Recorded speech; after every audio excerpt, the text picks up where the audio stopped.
Saudações alvinegras, meu nome é Celcinho, esse aqui é o nosso canal Botafogo Sem Mimimi. Eu já te peço, se inscreve no canal, ativa o sininho da notificação, compartilhe os vídeos e dá like, muito like, porque like é a linguagem do YouTube. Bom, hoje é domingo e nós estamos aqui para o vídeo pós-jogo. Sim, o vídeo pós-jogo. Mas quanto tempo? Bom, realmente, eu tenho que pedir desculpas a vocês, mas aqui, pela minha aparência, dá para perceber que eu não estive muito bem. Eu passei mal aí desde o dia do jogo do São Paulo, né? Alguma coisa que eu comi não me fez bem. E desde o pós-jogo contra o São Paulo, né? Que deveria ser o nosso vídeo pós-jogo, até o dia de hoje, que é o nosso vídeo pós-jogo. Mas já é o vídeo pós-jogo entre Botafogo e Fluminense. Então, todos esses dias eu estive ausente em virtude deste problema intestinal estomacal. Eu estive muito mal e agora que eu estou um pouco melhor. Bom, mas ontem nós tivemos o jogo, né? Botafogo e Fluminense.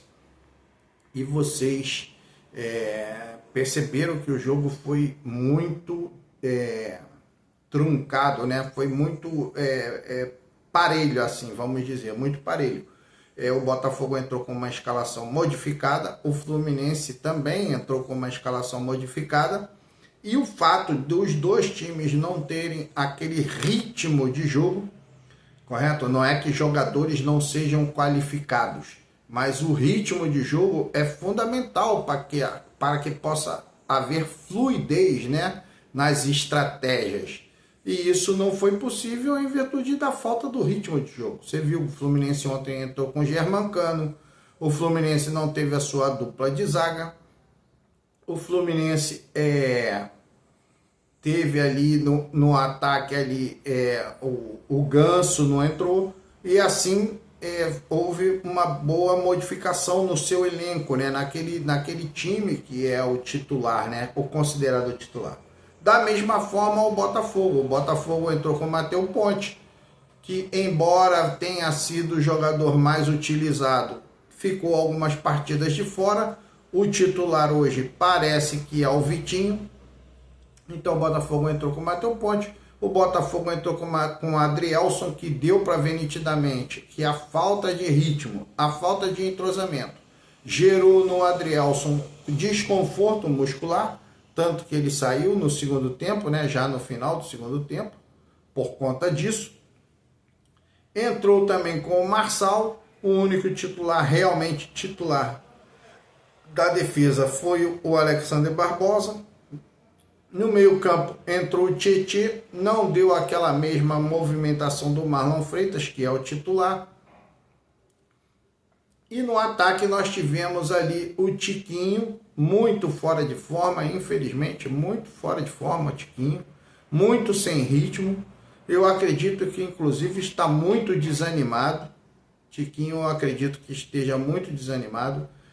Pelo que já se viu dele do passado, é um jogador muito suscetível a aquela leve depressão, né? Ele fica muito deprimido quando não está bem física e tecnicamente. Ele fica muito deprimido, fica triste. Me parece que a tristeza dele ele leva para o campo. E aí fica muito difícil ele desempenhar um futebol de alta qualidade, né? De alto rendimento. E na ponta esquerda o Matheus Henrique, o Matheus Martins, aliás, que começou bem, começou muito bem, perdeu um gol, né? Concluiu bem, o Fábio fez uma excelente defesa. Teve outros momentos que ele levou perigo ao ataque, mas foi esse o time do Botafogo que entrou. John, Matheus Ponte, Adrielson, Barbosa e Marçal, Gregory e Tietê, o Luiz Henrique, o Savarino e o Matheus Martins, e na frente o Tiquinho. E esse time não gerou grandes resultados. Criou sim, tivemos mais oportunidades do que o Fluminense.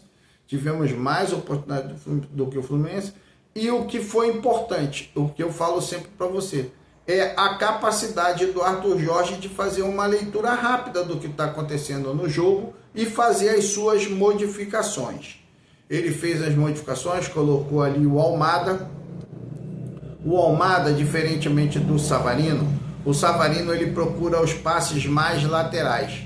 O Almada não, ele procura mais os passes em profundidade, o passe entre linhas. E aí isso foi causando ali no Fluminense um desgaste também na parte defensiva.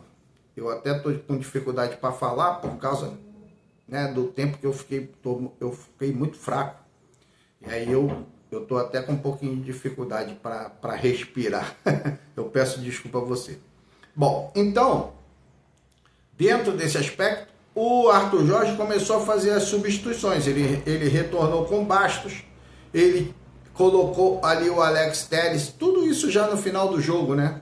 Tudo isso já no final do jogo e isso surtiu efeito, né? O Fluminense começou a ser menos agressivo ao Botafogo, o Botafogo voltou à agressividade, voltou à marcação mais aquela marcação mais pressão, né?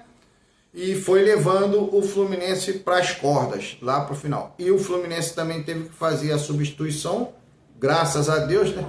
Teve que colocar ali o Felipe Melo na zaga. E aí, com a entrada do Felipe Melo, não acho que não foi culpa do Felipe Melo, assim, não foi porque o Felipe Melo entrou. Acho que qualquer zagueiro que fosse ali, naquela situação, o Gregory conseguiria recuperar aquela bola. E numa recuperação de bola do Gregory, o Luiz Henrique ficou ali na cara do gol, sem goleiro, aí não teve jeito. Aí fez 1-0 ali, Botafogo. O Luiz Henrique, eu acho que nem queria fazer o gol, que até mesmo antes da bola entrar, ele já estava abrindo o braço. Você sabe, Luiz Henrique é o garoto de Xerém, cria do Fluminense, e aí todo mundo fica assim, com um sentimento mais à flor da pele ali, mais, né, mais comedido na hora da comemoração. O Luiz Henrique, eu acho que até penso, pô, acho que eu não vou fazer esse gol não. Mas acabou fazendo, e aí vitória do Botafogo. Dentro dessa vitória do Botafogo, nós vamos para a manutenção da liderança, né? Agora estamos a 6 pontos do Palmeiras. A mídia, como sempre, tentando fazer o Palmeiras ter mais protagonismo do que o Botafogo. A mídia, mesmo com o Botafogo sendo o líder, mesmo com o Botafogo tendo os melhores números, eles fazem questão de colocar ali o Palmeiras como protagonista. Eles falam 50 minutos do Palmeiras, falam 5 minutos do Botafogo. Mas isso é normal. Aí eu quero chamar a atenção para você sobre vídeos que eu fiz, vídeos passados, aonde eu fiz uma relação, na época eu me lembro, era uma relação de 17 times, né? Porque eu vendo 17 não, eram uns 15 times. Os 15 times ali dentro da tabela atual, né? Os 20 times, eu selecionei 12 a 15 times que iriam ser para o Botafogo adversários mais propícios de serem derrotados, correto? Por quê? Por conta do seu DNA. Eu falava sobre o DNA que cada time tem, né? Então eu falava sobre o Flamengo, né? Eu falei sobre o próprio Palmeiras, falei sobre o Fluminense, falei sobre o Corinthians, falei sobre o Fortaleza em virtude da característica do treinador do Fortaleza, o Vojvoda. Então eu fui fazendo essa relação. E entre essas relações, todos os resultados se concretizaram. E aí agora eu fiz uma relação só com os jogos que estão faltando, né? E o primeiro jogo foi o contra o Corinthians, que nós vencemos. O segundo contra o Fluminense, nós vencemos também. O terceiro vai ser contra o Grêmio, é o nosso próximo jogo. Lógico, quarta-feira nós temos o jogo contra o São Paulo. Mas o São Paulo está dentro dessa mesma ótica que eu fiz aqui para esses times. O São Paulo será o nosso próximo adversário na quarta-feira, ele está dentro desse mesmo contexto. Ou seja, é um time que pelo seu DNA, pelo fato de jogar em casa, pelo fato de também precisar ganhar, ele vai jogar de maneira mais franca com o Botafogo. E ao jogar de maneira franca, o Botafogo tem uma possibilidade muito maior de vencer do que vencer aqui em casa, do que vencer no Newton Santos, como foi na quarta-feira. Correto? São Paulo fez um jogo vergonhoso, um jogo de um time medroso, um jogo de um time de baixo, um time baixo de segunda divisão aí, entendeu? Jogou fazendo cera. Então agora os jogos vão ser diferentes. O Botafogo vai ter muito mais condições de vencer esses times, né? Aí eu botei aqui que é o Grêmio, aí depois vem o Atlético Paranaense. Aí tem 3 jogos que eu botei aqui, que o Botafogo vai jogar em casa, que são jogos que você vai precisar fazer o resultado. Que é contra o Criciúma, depois o Cuiabá e depois o Vitória da Bahia. Esses jogos são em casa, são jogos que o Botafogo vai fazer em casa. E tem ali os jogos que eu falei que são os mais propícios de vencer, né? Que é Grêmio, aí tem o Bragantino, que é um jogo difícil, eu não coloquei aqui o Bragantino como prioridade. Eu não coloquei o Atlético Paranaense como prioridade, mas eu coloquei aqui, ó, Atlético Mineiro, nós temos grandes condições. O próprio Palmeiras, ó, o Palmeiras basta um empate, porque é confronto direto. Se você empatar já tá bom. Eu lembro lá no ano passado, eu falava isso, pessoal, se não der para ganhar. Eu lembro que eu falei no jogo contra o Flamengo, do jogo contra o Flamengo ano passado, foi segunda ou terceira rodada do campeonato. Eu falava, cara, se não der para ganhar, o empate tá bom. Mas o time foi jogar para frente, aí levou aqueles 2 gols do Bruno Henrique e nós acabamos perdendo. Eu falei no jogo contra o Grêmio, eu falei, cara, se não der para ganhar, vamos empatar. Contra o próprio Palmeiras, que era confronto direto, cara, se não der para ganhar, vamos empatar. Mas nós abrimos 3 gols de vantagem e acabamos levando 4 gols, perdemos. Então, existem jogos que você tem que jogar com a sabedoria, correto? Não é jogar retrancado, mas é saber quando é fácil de fazer o resultado e quando não é. Você vê ontem não estava fácil de fazer o resultado, mas o resultado acabou saindo.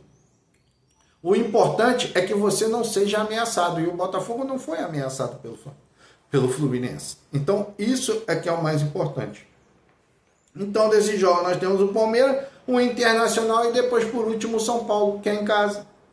Então, é uma tabela que não é difícil para o Botafogo. Ok? Mas é isso aí. Nós temos que andar jogo a jogo, né? Rodada após rodada. O próximo jogo é contra o São Paulo. Eu espero amanhã estar melhor para fazer um vídeo de melhor qualidade. Mas como eu estava há muito tempo ausente, antes que os nossos amigos perguntassem se o canal ia acabar. Não vai acabar, mas foi necessário porque eu estou ainda muito debilitado, ok? Mas é isso aí, vida que segue, vamos em frente. Meu nome é Celcinho, o nome do nosso canal é Botafogo Sem Mimimi. Eu te peço, se inscreve no canal, ativa o sininho da notificação, compartilha nossos vídeos e dá like, muito like. Like é a linguagem do YouTube. E eu te peço, tem uma chave Pix na descrição. Se você quiser contribuir com o canal, fica à vontade, ok? Um grande abraço, saudações alvinegras.